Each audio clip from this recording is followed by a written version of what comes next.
This is Police BeatDown, the one spot where the truth don't hide. We unseal the rawest, craziest cop body cam footage you've ever laid eyes on. From bone-chilling shootouts to heart-stopping high-speed chases and officers caught doing the unthinkable. Every clip is real, every second is heavy, so hit that subscribe button, tap that bell so it lights up, and buckle up tight, because what you're about to see will have you questioning everything you thought you knew about law and order. Welcome to Police BeatDown.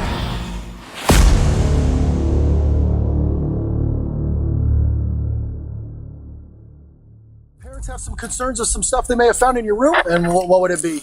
A human head and hands. Like, for real human head and hands? Yes. Anything else?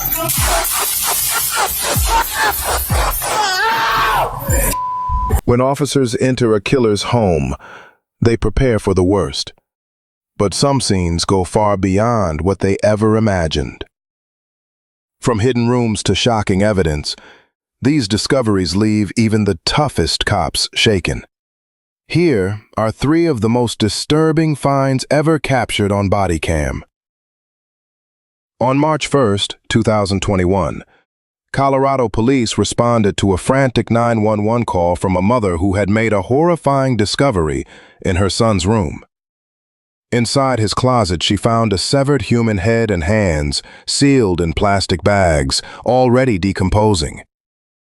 The remains were identified as 69-year-old Warren Barnes, and the gruesome discovery led investigators straight to 19-year-old Brian Cohey.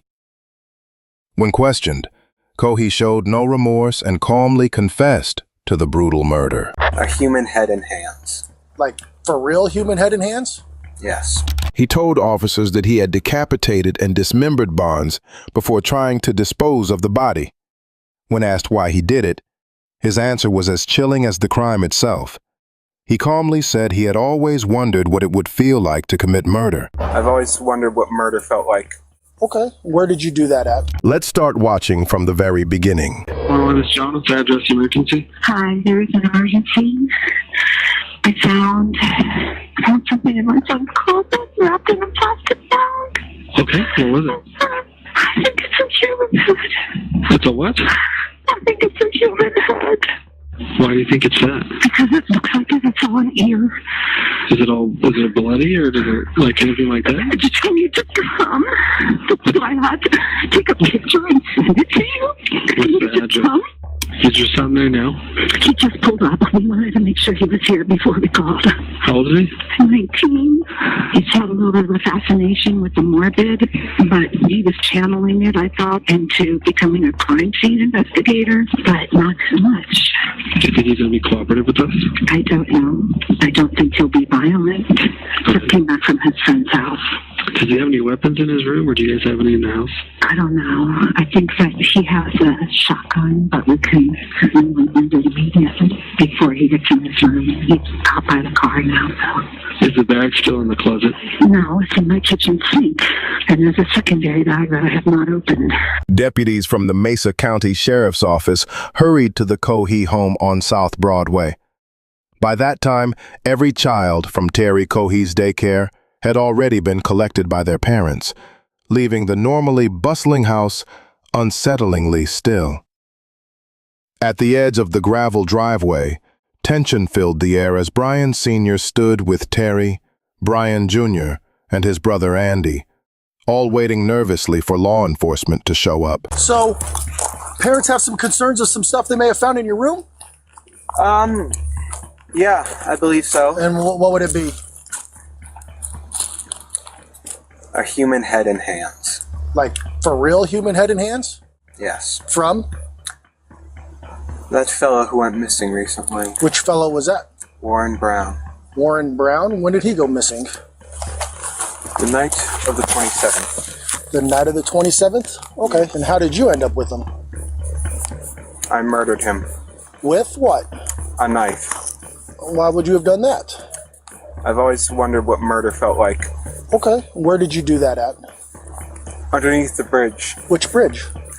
The one past Okay. near the weird intersection. Okay. Do you have anything on you? He's gonna cut, poke, hurt, stick me anything without reaching for nothing? Don't reach for nothing. My phone and my wallet, that's okay. it. Well, I'm gonna have you face that way. Put your hands on top of your head for me real quick. I just want to make sure you interlace your fingers for me real quick, all right? Well, Okay. How do you know this guy? they told me that was what was in the wallet. What do you mean that was? No, Brian, how did you come across this How'd guy? you come across the gentleman? I was driving, Uh-huh. and I saw a strange shape near the railway. Uh-huh. So I parked my car and investigated it, Okay. and I found it to be a man sleeping. Okay. Where's the knife at? It is in my sunken car. Well, it's in my car. I have that Previously sunk. sunk.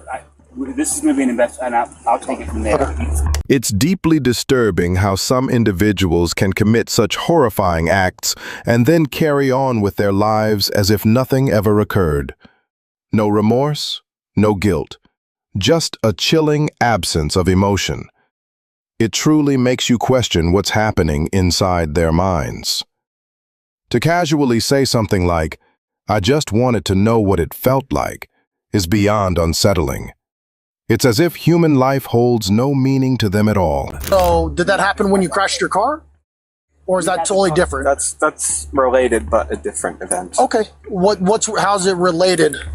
Well, when I killed him, I tried disposing of his body by putting it in the river, but Okay, I parked too low in the river. And Where's the rest of his body at? Huh? Where's the rest of the body at? What parts? The body, Brian. Where's his body?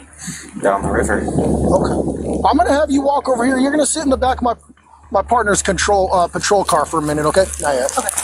Just sit back there and hang out for me, okay? Standing at 6 feet 1 inch and weighing around 200 pounds, 19-year-old Brian Cohey appeared calm, polite, and compliant.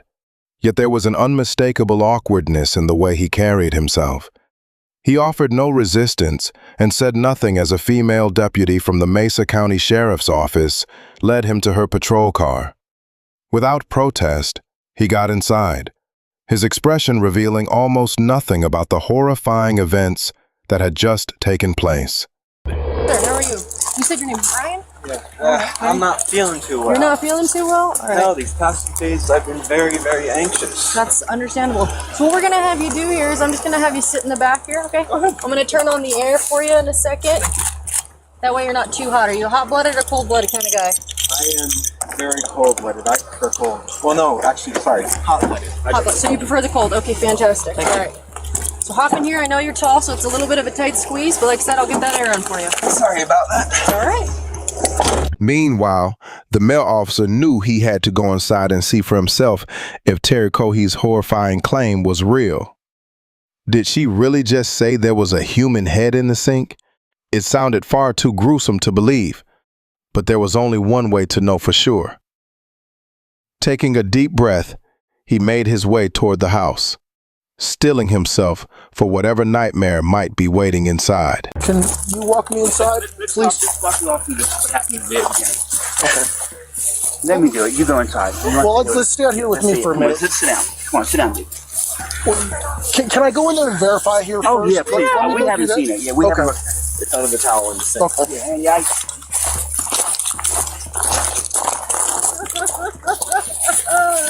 Stay with your mother. Give her a hug. Just make sure that guy goes in the car first. I can stay here. You can go in the same place. Well, yeah, Sink okay. right there. No, Yeah. House is empty. We had a bad feeling about what happened this weekend. Okay. She said there's a bag in this closet, and she opened it up, and she called me and said, "Get over here right now." I covered it with a towel. Okay. I didn't want him to see it because we didn't want him to run. I don't want to look at it.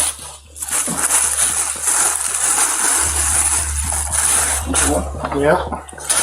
After the officer stepped inside and confirmed the unthinkable, the head was indeed real.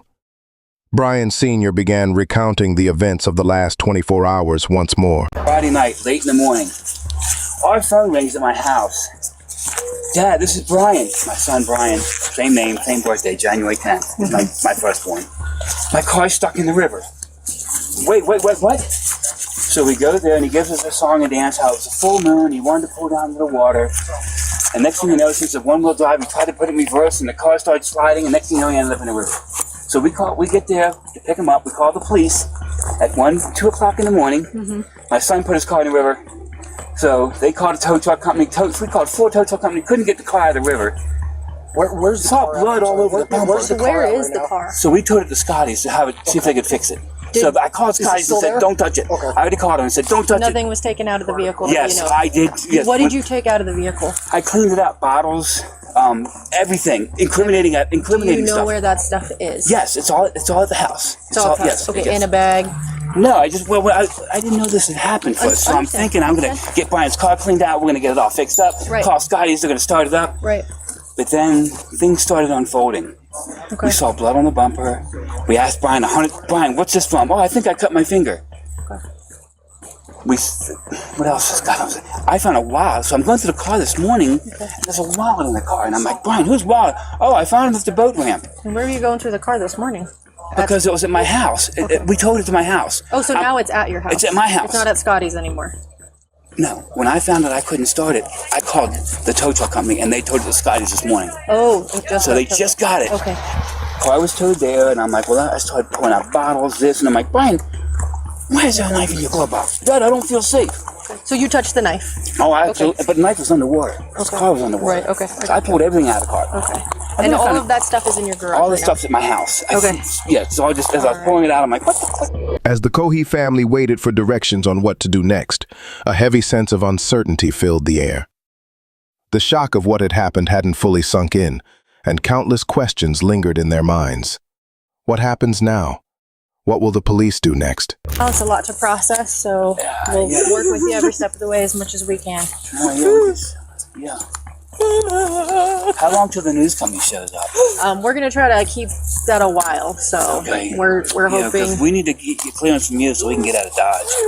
Don't. Because I don't want biggest to. thing We right can't now- have news in front of me. I run the life jacket program here in town. Okay. That's Biggest me. thing is our investigation unit getting Oh, here absolutely. and talk to you guys. And Absolutely, then, sure. Like I said, even if news shows up, we're not gonna let them down here. Thank you. So Yeah. Okay. just focus on. When I'm up there breathing either, they'll and be able kinda- to see stuff from up there too. Well, nobody else should know about this right Yeah. now. Yeah. Okay. Good. Okay. So, and again, be careful who you guys talk to, who you tell anything. nobody. You haven't told anybody Nobody knows. anything? Nobody knows but you. Perfect. Same goes for you. Yeah, Are yes. you family? My son. Okay. Second brother. All right. Second son. Okay. And your name? Nice to meet you. Sorry, we're meeting this way. Oh my god, I can't believe it. It's not me in that car, you know? I can't believe it. Oh, Got it. oh my god. Kind of a time to not really know what to do. So. At random too. Why? I don't get it. Don't have any answer. How old is Brian? He's 19. He's 19.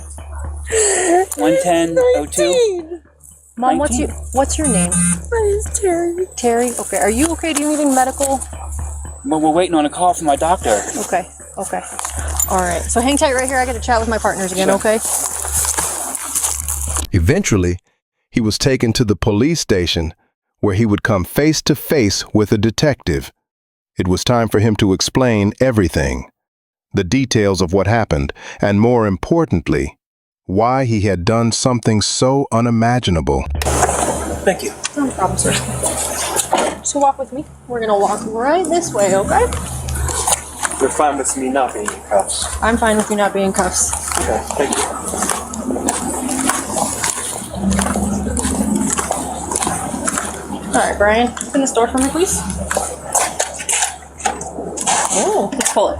There you go. Sorry, I thought You're it was good. You're locked. good. All right, just face that glass right there for me. Okay. Just walk over for me, Brian. All right, slow down. You're a big guy. Slow down. You're okay. So we're gonna take a right here. Okay. Keep on walking. Yes. Walk through these guys here. Oh, I should have a mask. You're okay. Don't worry about it. Okay. Keep on walking. Yep. All right, we're gonna take a left. Keep going. Take another left. Hard left, right here, right here. Sorry. You're all right.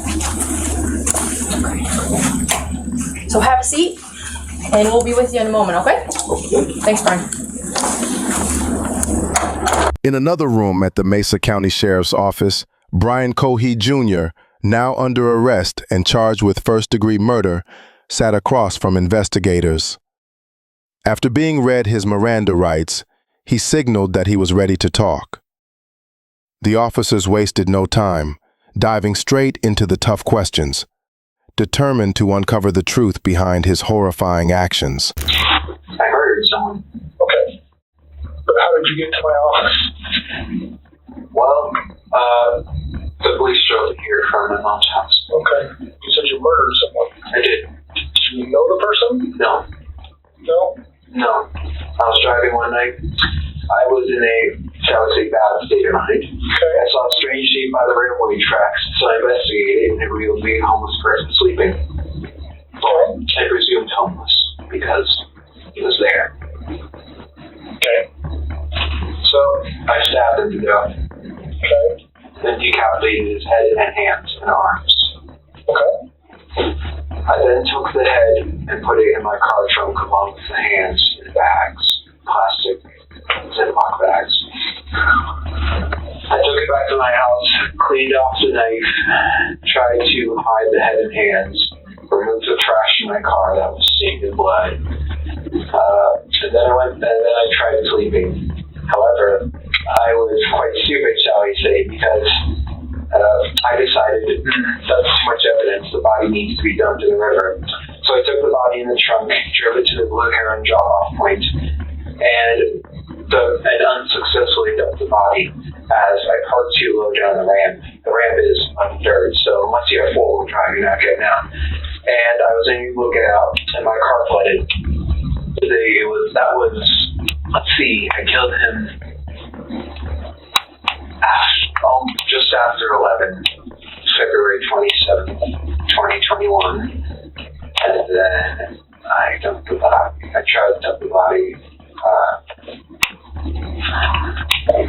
I'm trying to remember the time exactly. It was 1 a.m. Okay. And yeah. So that sounds fascinating. What do you want to know? Just go back to the beginning and go slow and tell me as many details as you can remember. Well, because I mean, I'm already going to jail for 15 years probably. I have no idea. Because We're at the beginning. it's murder. I mean, I'm going to jail for 20 probably. But so I figured, why fight it? Okay. So what's important to me is to learn as much about you and what you did as I can. Well, as many details as you can give me, the better. I drive a 2007 Ford 500. Okay. And I keep a small 18-inch bat in there for self-defense, and a large kitchen knife in the glove box, both for self-defense, because I don't really trust anyone. There aren't really any part of this town, so that's why I have both. And let's see, yeah, it was the night of February 27th. It was a full moon, and I figured I could see so well, why not drive out? And I am in a bad state of mind at that time. I have major depressive disorder, so I am not thinking, I shall say, positively. Okay. And I'm cruising around for an hour and a half. So I fill up on gas halfway through, and I'm eventually driving underneath the bridge near the sheriff's office. You know, like how... Oh yeah, go ahead. There's a road underneath, right? Down under the overpass. And I was driving along, and I see a shape here on the railway track. So I'm like, oh, interesting. So I go up, and as I'm looking, I see a large thing wrapped in a canvas. Okay. And I'm like, that's a homeless person. So I grab my knife, I put on 3 layers of gloves, because plastic gloves can be trailer users because they're so thin, those vinyl gloves, by putting your fingerprints through. So I put on 3 on one hand. I took the knife, I pulled back the canvas, and I stabbed his neck. He was panicking at first. In his old man voice, he was in his 50s. I know why I call him old man. He was saying, "What are you doing? What are you doing? Why? Ah!" And I just kept on stabbing his neck. Is it okay if I do a demonstration? Oh, yeah. this is him. I was strapped on top of him like this. Okay. And he couldn't fight back. It was actually surprisingly easy. I was barely breaking the sweat. I thought, oh, this guy, he's going to be tough. But no, it was actually surprisingly easy. And during the time... It's deeply disturbing how casually he talks about it, as if taking a life meant absolutely nothing to him. It's horrifying, and that faint smile only makes it worse. How can someone commit such a brutal act and feel no remorse whatsoever? It's chilling just to think about. I was growling and making animalistic noises. Why were you doing that? I suppose it was a frenzy. I was so excited, so rushed up on adrenaline and everything. And I paused and he said, "Why are you doing this?" And I said, "I've been wanting to do this for a long time, murder someone." And then I continued. The whole ordeal lasted about a minute and a half. And I stabbed. When I was finished stabbing him, he took out his last breath, a grunt, and his head was halfway cut off and stabbed. All the while, no, actually, after I killed him, I just couldn't stop saying, "Stinky, dirty, stinky, stinky." I wasn't selling anything, but From what you said that. I don't know. And, But you remember doing it, so. yeah. I suppose it was just me speaking out my mind at that moment. It was a pouring out of the mind. What are you worried about? I mean, this looks like it's pretty close to the road. Have somebody seen you Well, or catching you? it was 11 p.m., so not many were driving by. Well, it was behind the pillar. So, like, here's the road. It was here. So, people would only see a brief thing here and here. So, were you worried about them seeing you? I was worried about one of them stopping. But What did you think could happen if well, if they looked, well, it was quite dark under there, so they wouldn't have seen the guy unless they looked. They would have seen me holding a bloody 12-inch knife, wearing gloves, and wearing a mask to conceal my identity, a face mask. Okay. So you weren't doing it for COVID, you were doing it to hide your face? Partially. Social distancing. Right. Yeah, but no one stopped, and I'm just like, proves the bystander effect. With a disturbingly casual tone, the killer began describing in graphic detail what he had done to Warren Barnes's body. His demeanor was eerily detached, as if he were talking about something completely ordinary. And then I took the head, put it in a leftover pizza box from the dinner a few nights ago. And then I took the hands, put them in the back, drove home, hid the hands and head in my room, cleaned the knife, threw away the garbage with the blood on it, and then put the blood wasn't stained, it had splatters on it. I put it in the dish, in the washing machine. What did you put in there? I put the outfit I murdered him in a washing machine. Yeah, I was wearing. Okay. In a washing machine, put it on high speed so it would effectively remove the blood, wash it twice. And then I tried going to sleep, but I was worried that because there was a hole in my gloves right here, I was worried that I wouldn't be able to obtain a partial print. So I figured, why not go all the way? I drove back in a different outfit, picked up his body, surprisingly heavy, put it in my trunk, and drove to the Blue Heron drop-off station. I parked. So it's like this, right? So let's say this is the ground. The ramp is quite steep, and you need to have four-wheel drive to pull out of it. And my car didn't.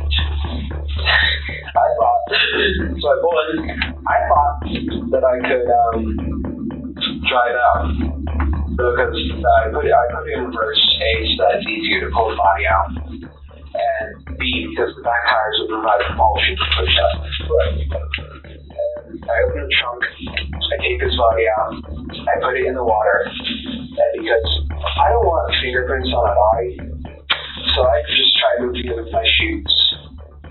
That works successfully. He goes out some part in the river and floats off. Okay, God knows where he is now. Investigators were determined to probe deeper into Brian Coholy's state of mind at the time of the murder. Why was you in a bad state? I didn't take my medicine. And plus, for years, I was wondering what murder would feel like because, like, Ted Bundy and the Zodiac, they all say murder is the best feeling in the world. So I'm like, I'm going to try that. Okay. So for some time, I've been wondering when it would happen. I always knew I would be in this building, whether it was as a criminal or a police officer. Okay. So I was planning to go in the military, go over for Okay. right?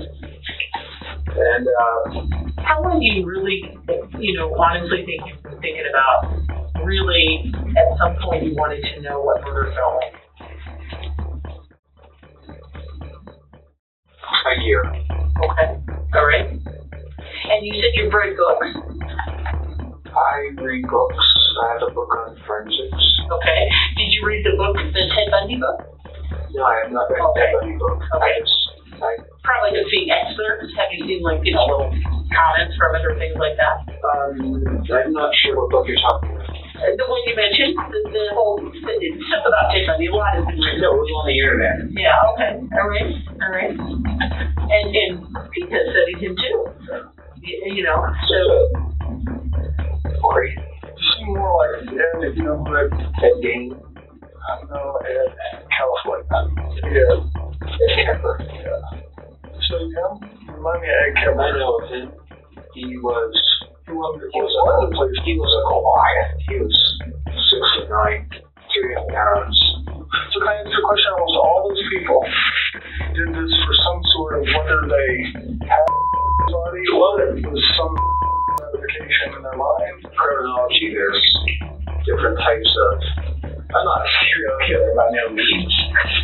But some serial killers, there's different types of them. There's organized, disorganized, visionary. Just wondering what gets you excited about doing it? Well, I'm not really into it. Okay. I was just asking. It was just curiosity, more or less. And you said you studied criminology and forensics and all that? I'm not a college study, a school study. It's like a hacking interest. I understand. But what, were you worried about, leaving evidence behind or being caught? Totally.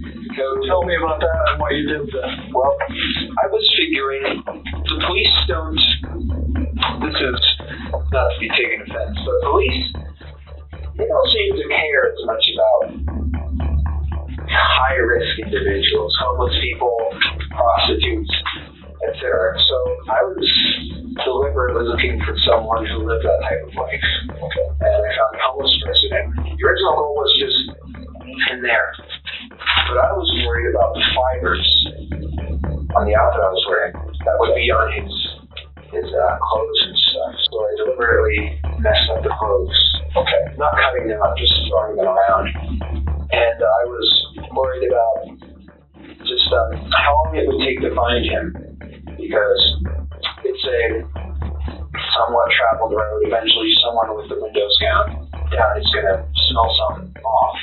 But police have a nose for that type of thing. They're trained to be able to identify the smell of a corpse. So that's where the ripper idea came from, because a ripper will wash away a lot of evidence. Rivers are quite tricky. And obviously that was botched. So how long have you been planning or looking for someone to do this with before you found this guy? About a year. About a year? No, 6 months. So you come close or seen somebody or chickened out or anything in the past? No. I mean, I was looking for a deliberately secluded place like that one. I wouldn't just go up in Clifton and find someone walking down the street and stab them. No, that's too public. Everyone sees that. Have you looked at the homeless places or anything in the past? I have, yes. I would go on night drives often. maybe once every 2 weeks. Now just peruse the streets. Okay. So before this guy, how close have you come in the past? Not at all. You just drive around and Yeah, look, just try and find is anybody interesting? No. In your mind, thought of a plan? Well, occasionally when you see girls walking down the street, I take a glance at them because it really is like a hammer where half of me says, well, I'm quite inept with women. Being honest, I'm no Casanova. But half of me says, I want to take that girl home and make her feel nice. And the other half of me, it's just like what Ed said, is I want to see what her head looks like on a stick. And so occasionally when I'm driving down the road, if I see someone that catches my eye, I'll just like, Were you worried about getting caught while you were doing it or before you did it? I was worried about afterwards. Because the past day and a half, couldn't get safe. I felt so anxious. Because not only is my car in the river, there's blood on it, there's body parts in my house. My parents like to look through my things occasionally. And when they see blood, and eventually when they're going to get the news that a body was found in the river, that's very much circumstantial evidence that's pointing to me. So I was very much anxious these past days that I was eventually going to get caught. Okay. What did you think of that if you got caught? Well, I figured my mother would have confronted me about it, but no, she didn't even say it until the police arrived. I thought the police would handcuff me, but apparently I've been operational, so. Detectives then turned their attention to the most crucial question, the one that demanded an answer. Why now? Was it like something all of a sudden one day you woke up and thought, I'll kill someone, or was it a gradual? Gradual, I think. Call me weird, but I think everyone has had thoughts of shooting up their school. I didn't know. And then because of that, I suppose I just don't really like people at all. I don't know. So, thoughts of shooting to school to today, what has happened? Well, last year, my parents found a kit I had been assembling. It had hammers, shovels, knives, large zip ties, duct tape, saw. I wasn't meant for hurting people. They found it though, and they were ready to call the police until I had convinced them it was via other methods, for other things, like it. And it was an ultimatum where if I didn't throw it away, all that, they would call the police, so then I would have been arrested on charges of conspiracy. On January 17, 2023, Brian Cohey was formally charged with first-degree murder, tampering with a deceased human body, and tampering with evidence. He pleaded not guilty by reason of insanity, but the court rejected his defense. The judge sentenced Cohey to life in prison without the possibility of parole for murder, plus an additional 13.5 years for evidence tampering.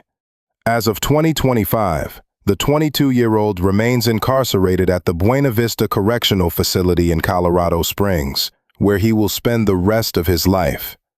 But if you think that case was disturbing, wait until you hear about Sean, a man who took things even further by killing his own roommate. On November 7, 2019, what started as a simple dispute over a video game charge turned into a horrific crime. David Shah Hunter had given his credit card to his roommate, expecting only a $1 charge. But when he noticed a $15.99 transaction instead, his anger spiraled out of control. Instead of brushing it off, Hunter grabbed a kukri machete and stormed into his roommate's room. A fight broke out, and what followed was pure brutality. Nearly 40 strikes with the blade, all over $16. One life was taken, and another was destroyed forever. Hold up.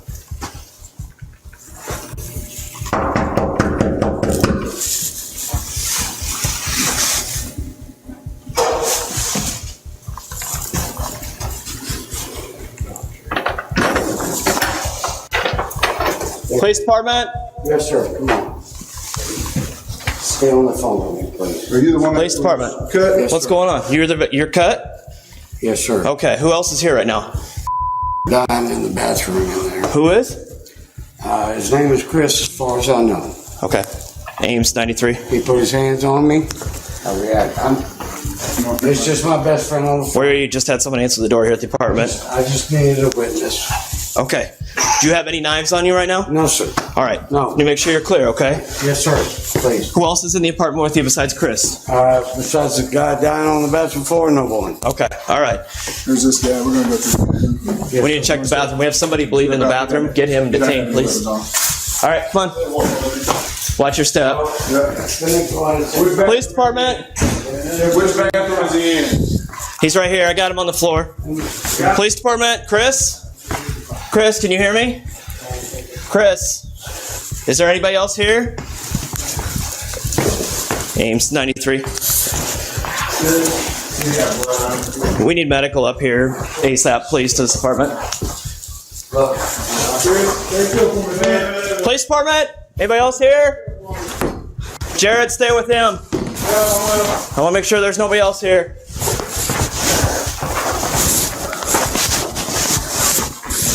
I'm clear. We got the victim. Are we clear? We're clear in here. She doesn't even bark, guys. Okay, that's fine. She's very. What is your first name, Todd? No, sir. What's your first name? Sean. Okay. Ames, I have a Sean and a Chris here in the apartment. I don't know where Todd's at. All right. Come on, guys. Right in here. Thanks. Okay. You want to pull one of the chairs up for me? Let's do it. From the very beginning, Sean appeared remarkably calm and cooperative. Meanwhile, officers found Chris in the bathroom, barely hanging on to life. Paramedics arrived soon after being called, but the situation was already critical. Now, let's hear what Sean had to say about how it all unfolded. Have a seat right there. We're going to have medics check you out too, okay? Yes, sir. All right. Do you have an ID with you there, sir? Sean? I can get it for if you want to follow me. No, it's good. I'll just grab your name from you. No big deal. I know all my info. Oh, you do? Okay. Yes, sir. Okay. Okay. Sorry. Yeah. Come on in, guys. Hey. Bathroom. In here. Bathroom. Stat. This is serious. They're in here.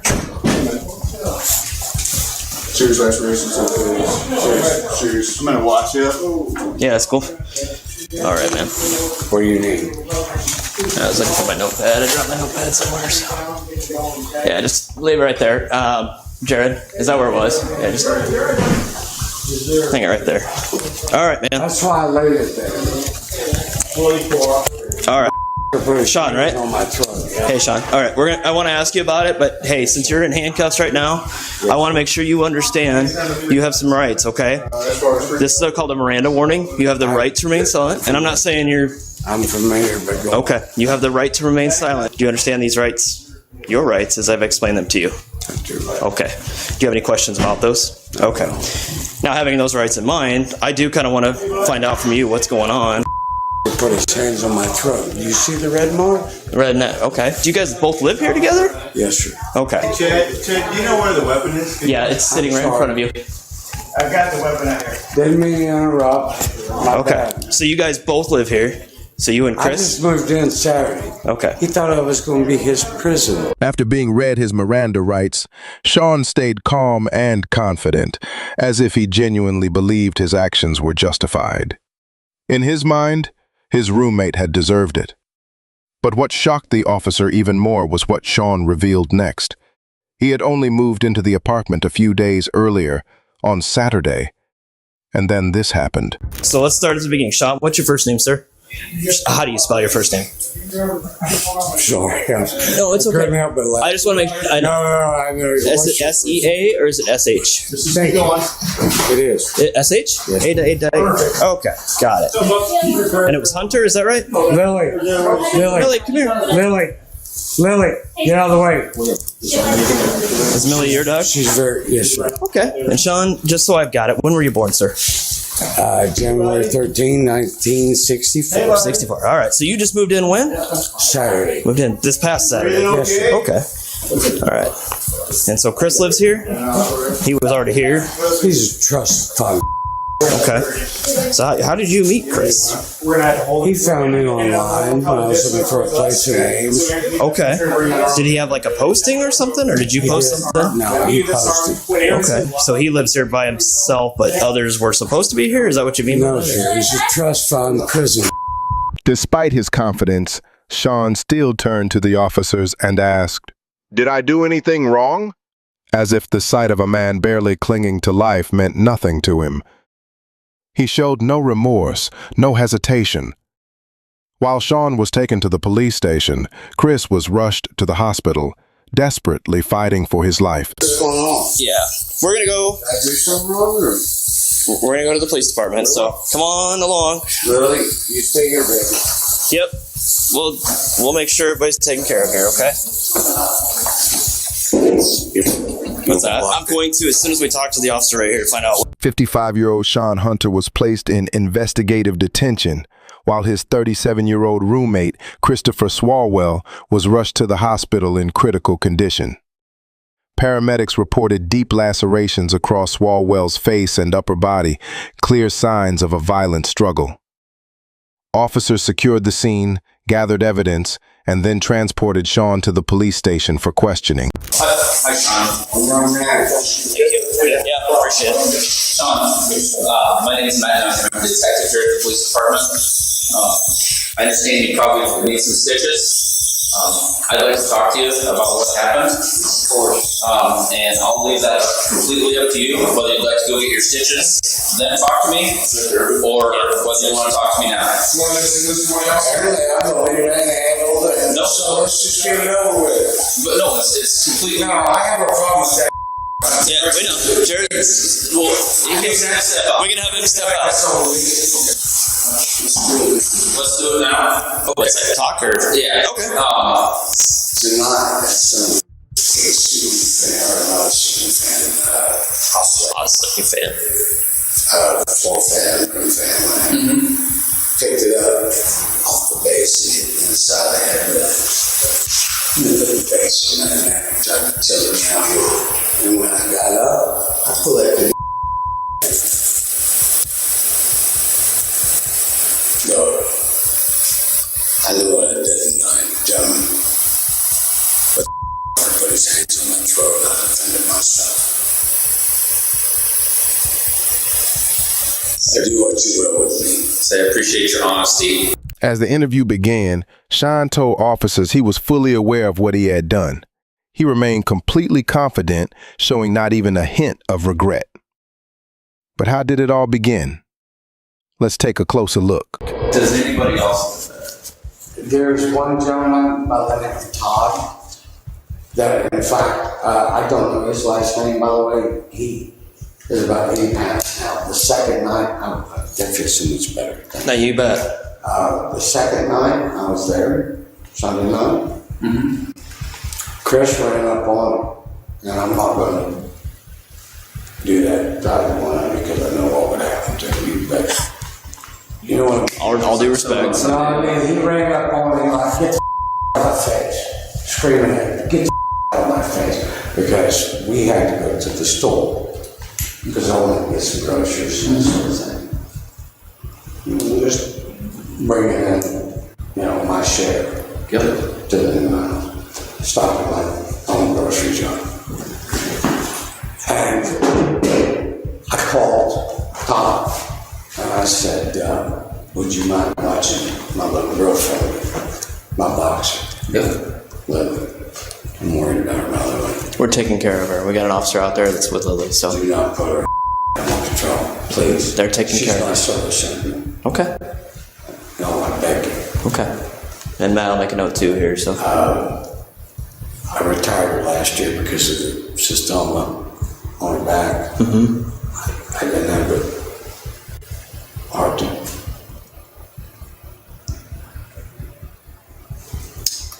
I'm sorry. No, I know. No, sir. No, sir, you don't. I lost my wife, my mother, and all three of my dogs all within 3 months of 2008. My next door neighbor walked that boxer over to me in one hand and said, "You need a friend." And I said, "I do." So I certified her and trained her myself. Awesome. And she's in that apartment, but after the stomas appeared, I didn't have the heart to make her work. So I officially retired her last year. She turns 12, Valentine's Day next year. I don't give a gentleman, but that motherfucker put his hands on my throat. You see what he did? Or tried to do? Sean began to open up to the officers, revealing a more emotional side of himself. He said he had nothing left to lose. He had already lost his wife and his mother. The officers expressed understanding for his pain, but that wasn't why they were there. They needed to know how everything began with Chris, so they pressed him again. This time, Sean started explaining how a simple Xbox charge set off the chain of events that followed. Tonight, like let's, go back to like 4 o'clock in the afternoon. Okay. All right. Can you just kind of walk me through everything that led up to this? Again, about 3 or 4 o'clock was about the time that he had come out. He has a... come out of his room? Yes, sir. Okay. He has a control issue. Well, he had an Xbox out in the living room as well as his bedroom, and my PlayStation 4 had just cracked out. My thing quit running, so I couldn't use my PlayStation, and I said, "Do you mind if I use your Xbox?" "Well, no," said you, an account. Just out of curiosity, I'd be willing to bet you'd be the gamer, right? Either one of you are. I got kids a game. I got kids a game. Come on. All right. Call that.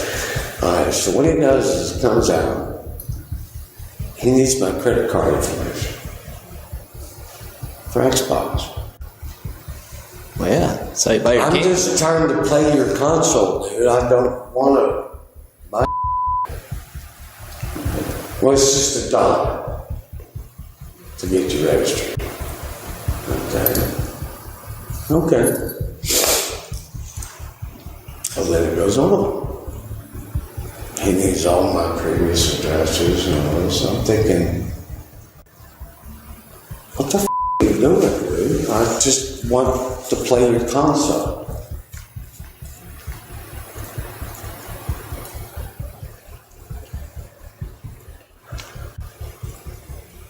Is this a recurring charge? I asked. Yes, $1 every month.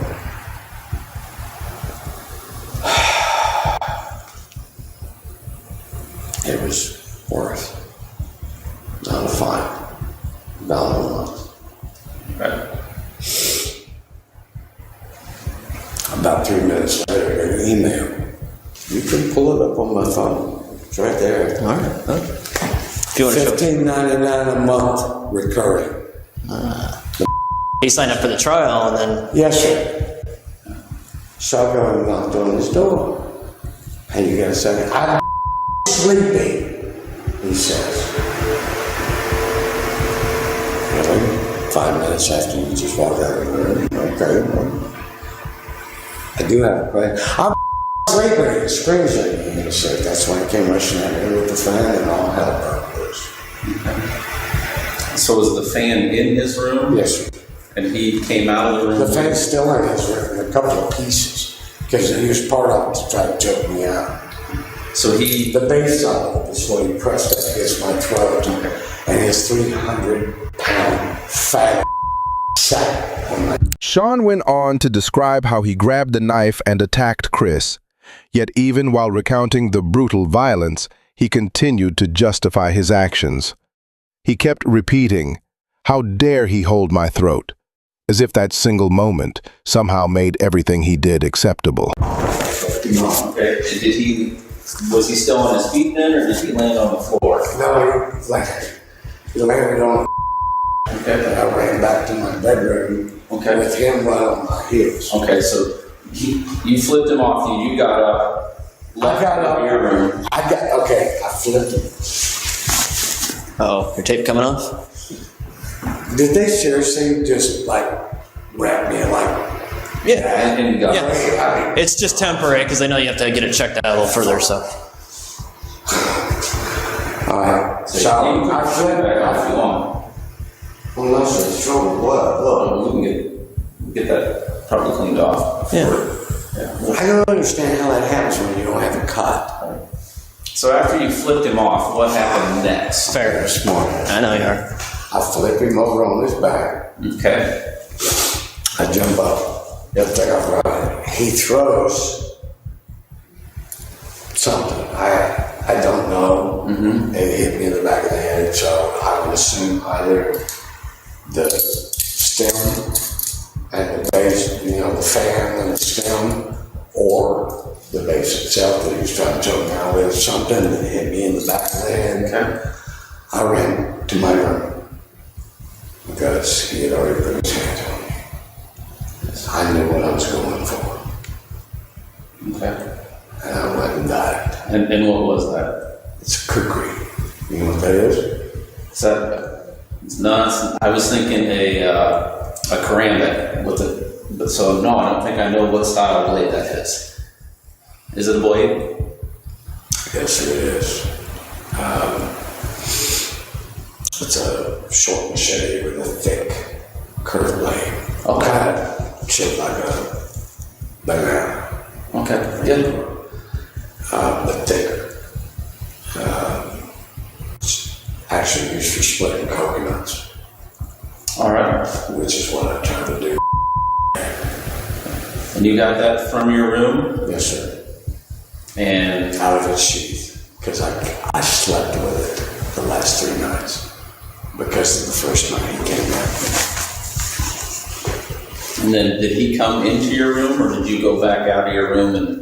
No, I came back out of my room and met him in the hallway as he was heading to my room. I met him halfway. Okay. That's why you saw the blood. I saw the blood. There's blood from the hallway all the way in. So you guys kind of met in the middle between the rooms there. And then I shoved him back in the bathroom and said, "You're going to die here, not on my throat." I'm already dying, gentlemen, from this tumor in my head. I don't give a but I'm not going to let him put his hands on my throat and try to attack me. Not without a fight. That being said, I don't need, look, I've given you no problem. I'm being straight up. So you shoved him into the bathroom, and you. I didn't shove him. I split his skull, and he fell in there because he was running away from me. Please, please, please. And I said, "I'm not your prison. You want to keep talking to prison? You want to keep talking to prison? You want to try to pump me out or something? Is that your game?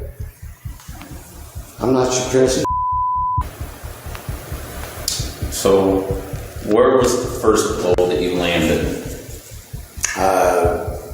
Towards the end of the hallway, just as you come from my bedroom to the kitchen / living. I was in the apartment, so Yes, not at his room door, but no, sir, not at that as door. you're coming in. Remember that hallway where I went down to my room? Yeah. Okay, where that hallway ends at the beginning of the kitchen / living room area, those blood drops. Yeah, that's where all the blood was in That's there. where the first blood was hit. And then where did that land on his body? Do you remember? First one kind of glanced off, if I recall.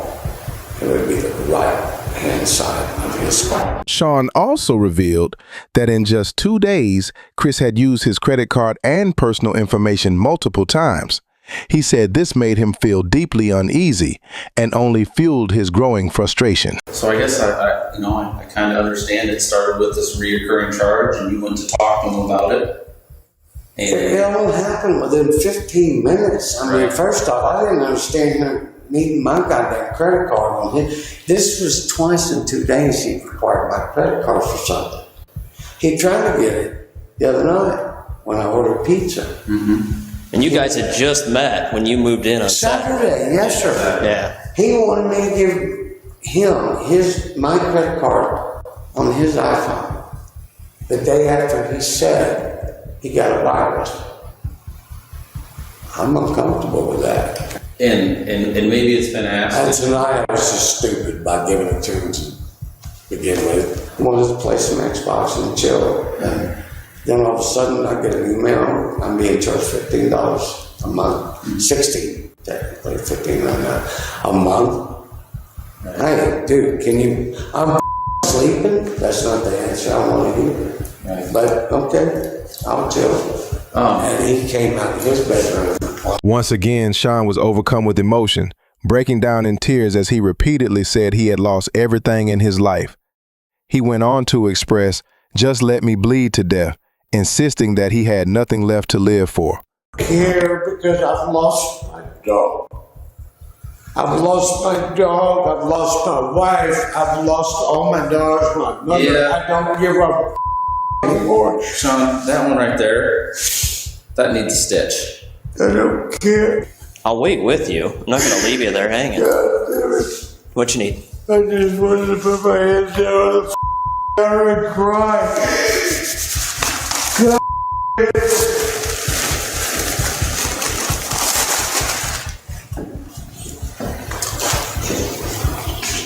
Sean, you can see where that one is coming through the gauze. We gotta get a stitch in that. Let him clean it up so it doesn't get an infection. I mean, I'll tell you what, here's a thought. Do you want to have His hands on me. Well, we know. They tried to kill me. And you know what the sad thing is? There's no apology going to take that back when I did. I can't say I'm sorry enough to put it back on his skull. I did what I had to do. So I don't care what happens to me. I've lost everyone and everything in this world that I've ever loved. So I don't care. Let me bleed to death. We can't do that. I don't want you to bleed to death. I don't care. I'm telling you, though, I'm authorizing you. Let me bleed to death. We can't do that, Sean. In the end, David C. Hunter, a resident of Ames, was sentenced to life in prison for the first-degree murder of his 37-year-old roommate, Christopher Swalwell, in November 2019. But perhaps most shocking of all is the case of a man who committed the unthinkable, killing his own family and then pretending to be an innocent victim. On June 15, 2021, police in Cedar Rapids, Iowa, responded to a disturbing 911 call. Alexander Jackson, 20, reported that an intruder had broken into his home and shot both him and a family member. However, when officers arrived, they were met with a horrifying scene. Jackson's father, Jan, was found dead on the floor. His mother, Melissa, and younger sister, Sabrina, were discovered in their bedrooms, both shot multiple times. Jackson himself had a gunshot wound to his foot and claimed he had struggled with a black man wearing green shoes who had used a family-owned rifle to carry out the attack. But investigators quickly noticed inconsistencies. There were no signs of forced entry, no footprints, and no evidence whatsoever of an intruder.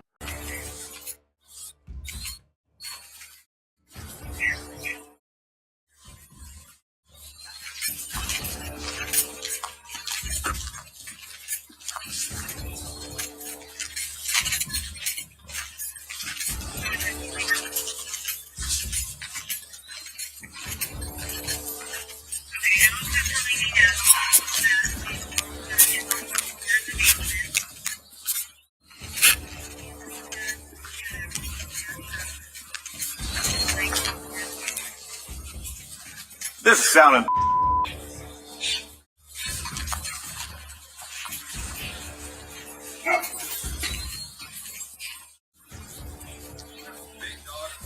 Yeah, and he would be making a lot of noise. I'm just gonna knock. I think this is gonna be a swatting deal.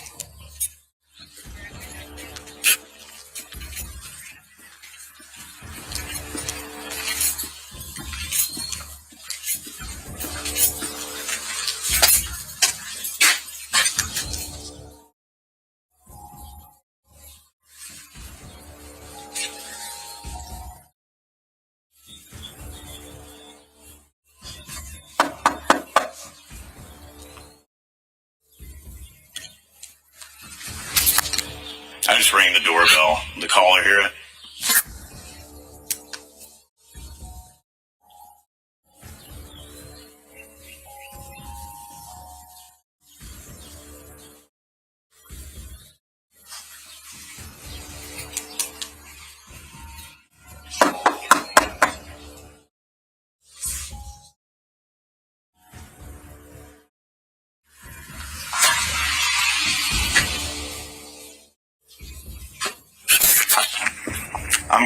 I'm getting no answer to the door. Can someone look in iLead to see if there's a phone number for this address?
Shot? The officer first attempted to open the door, but it wouldn't move. Then he caught a glimpse of something in the mirror that made him freeze.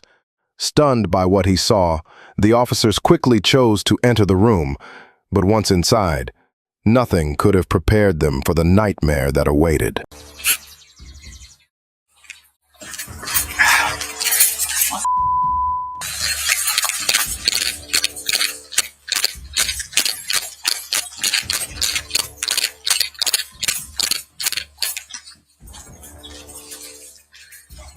Shot himself in the foot then?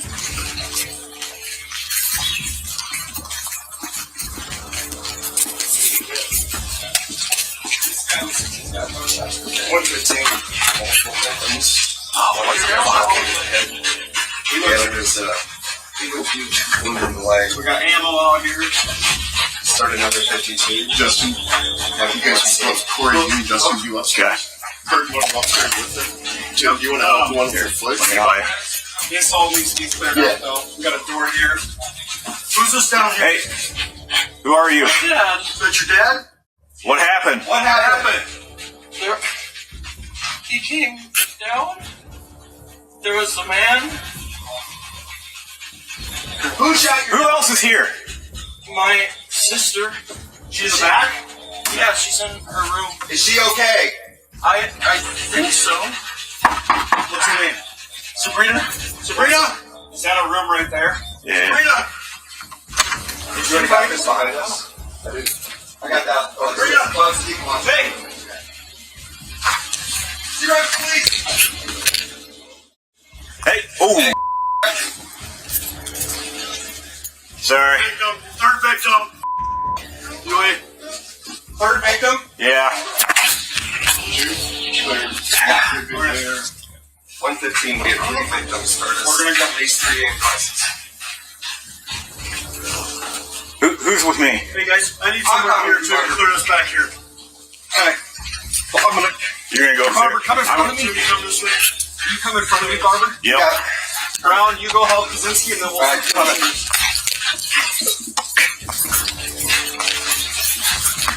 Watch my back. I want to start here. If you want to hold it. Police department! Sound off if you're here! There's a kitchen back here. I'm going to clear it. Police department!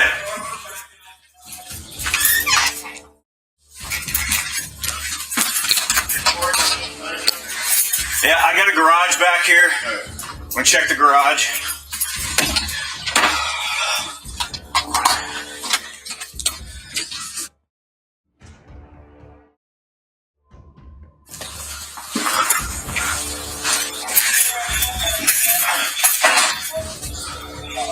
The officers immediately called for medical help upon finding Jackson wounded with a gunshot to his foot.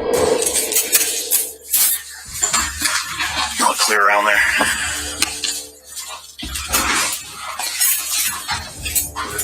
Okay. You checked in this What? in the vehicle? Yeah, I went around looking inside all the vehicles. I didn't see anything. Nothing I didn't fall.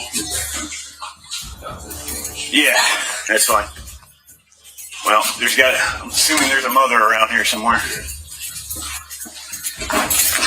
Coming out!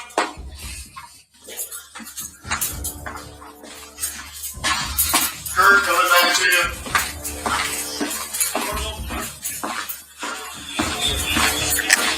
I knew it. I think this door might connect, so I'm going to open it just so you guys know. Alright? Okay. CRPD! Bradley! You're coming through and I'm here forward. Alright. Yeah, next to this office. Good. Come through. Hey.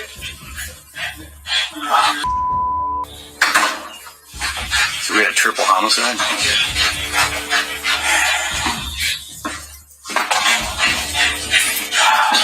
So, we got him. Is anybody downstairs to him?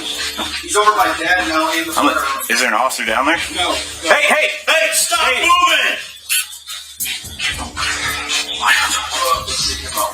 Yeah. I'll get him out. Yep.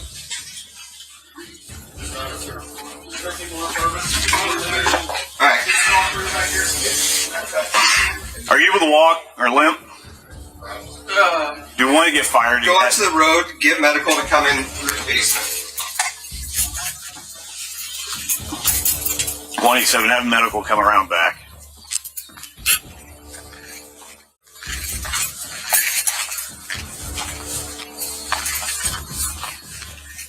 We're just going to need a lift assist on the male that's injured. The other 3 DOA.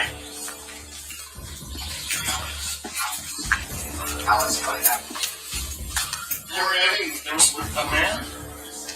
What man? That's all, man? Okay. How old are you? 20? Okay. Hey, put that one. Leave it right there.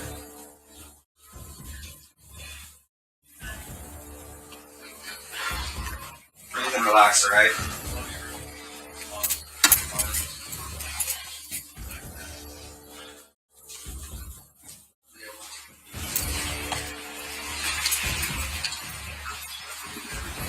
Alex, right? Yeah. Hey, Alex. Alex, you relax? Yeah. Here, I'll switch the medical. Yourself right now. and help him out. Yeah, Jim, you can clear. Okay. He was playing with a round, so. Which one? That one right there. Okay. Just trying to keep him from moving. We're gonna help you out. I gotta put on gloves real quick, and then we're gonna go to the back porch. After carrying Jackson outside to receive medical attention, the officers went back inside to investigate. They needed to collect more information, but with every step they took, the grim truth of what had occurred became even more evident. He's in shock about everything.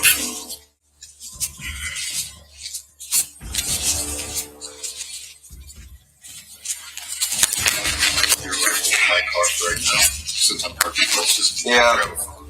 Okay, what's your name? What's your name?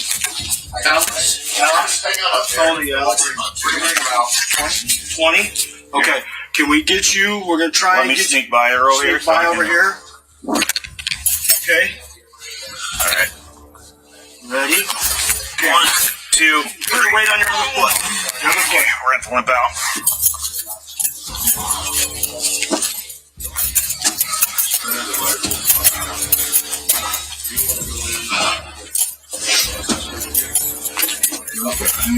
Okay, so. Ow. Okay. Okay. Coming out to you. Hey, some help. So just stand up and have you sit in that pot as soon as I get it lowered, okay? Looks to be a 22. Well, the rounds on the floor are 22, so. Yeah, tell everybody else who want to do the DOAs and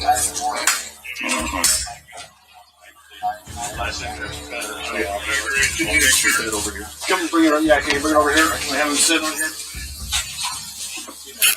There you go. Have a seat.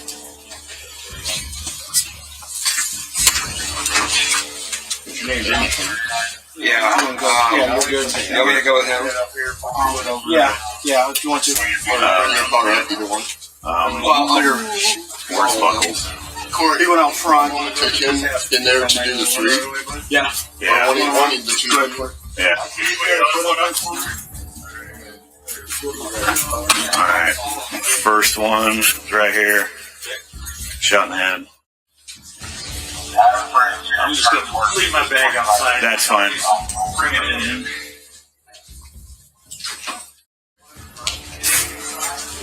Anything about anybody yet? I'm assuming it's mom, dad, and sister. Okay. No names.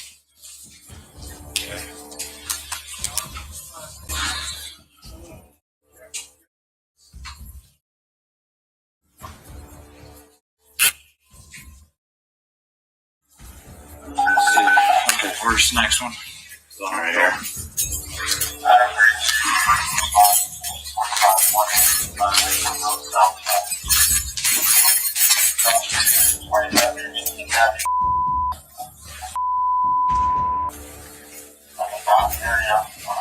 Another gunshot to the head. I don't know where the entrance went. Despite Jackson's story about an intruder, there were no signs of forced entry. No shattered windows, no broken doors, nothing indicating someone had come in from the outside. This immediately raised doubts for the officers. Could Jackson have been the one behind the brutal murders? The deeper they looked, the more the evidence seemed to support that possibility.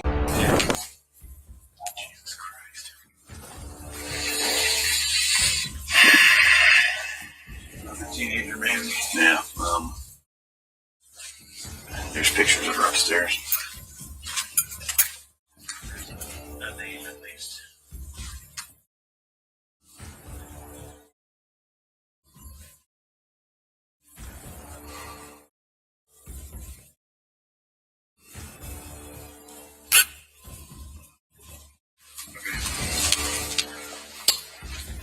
That's his room, I assume. I don't think anybody's in here.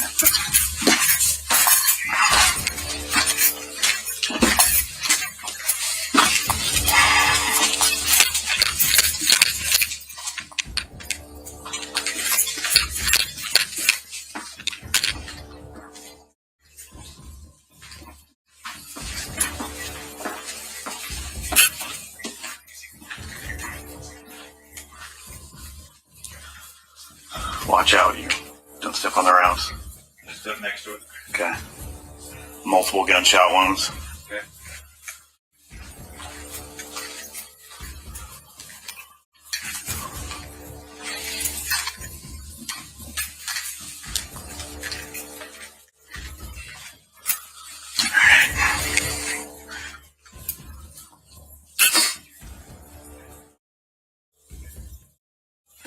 Watch out. Okay. I'll just have you walk out the front door.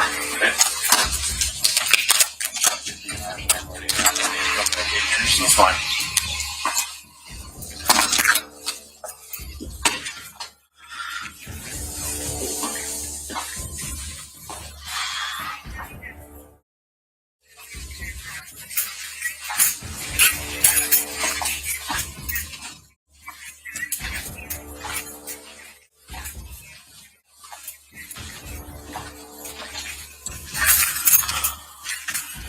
Are you going to Shell casings right here. Okay. We have confirmed all three. Yeah. Daughter in the back. Yeah. In the end, on January 25, 2023, an Iowa jury found University of Iowa student Alexander Jackson guilty on 3 counts of first-degree murder. Just over a month later, on March 3, 2023, a judge sentenced him to 3 consecutive life sentences with no chance of parole. And that concludes today's case. A chilling reminder that sometimes the danger isn't outside the home, but within. Thanks for watching. If you found this story as shocking as we did, make sure to like, comment, and subscribe for more true crime breakdowns. This is Police Beatdown, bringing you the darkest cases and the pursuit of justice, one story at a time. Stay safe out there.